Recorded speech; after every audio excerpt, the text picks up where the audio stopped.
হরে কৃষ্ণ। প্রিয় গৌর ভক্তবৃন্দ, আমলকি একাদশী ব্রত আশা করছি আমরা প্রত্যেকেই পালন করব। এবারে হচ্ছে আমলকি একাদশী ব্রত পালন করলে কি কি ফল লাভ করতে পারবেন, শাস্ত্রীয় সিদ্ধান্ত কি রয়েছে, এ বিষয়ে আজকের এই ভিডিওতে আমি বিস্তারিত আলোচনা করব।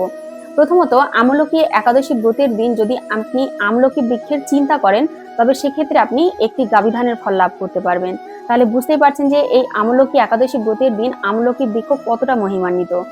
এবার দ্বিতীয়ত হচ্ছে, আপনি যদি এই আমলকি একাদশী ব্রতের দিন আমলকি বৃক্ষ দর্শন করতে পারেন, সেক্ষেত্রে আপনি 2টি গাভীধানের ফল লাভ করবেন, মানে দ্বিগুণ পুণ্য ফল লাভ হয়।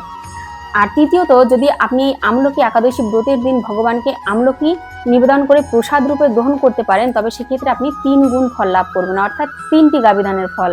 সুতরাং বুঝতেই পারছেন যে আমলকি একাদশী ব্রততে আমলকি ফল বা আমলকি বৃক্ষ কতটা মহিমান্বিত। আর সর্বোপরি এই আমলকি একাদশী ব্রত পালন করলে ভগবত ধাম বা বিষ্ণুলোক প্রাপ্তি হয় তার।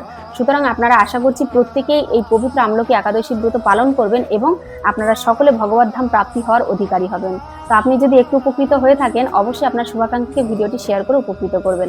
সকলে ভালো থাকবেন। হরে কৃষ্ণ।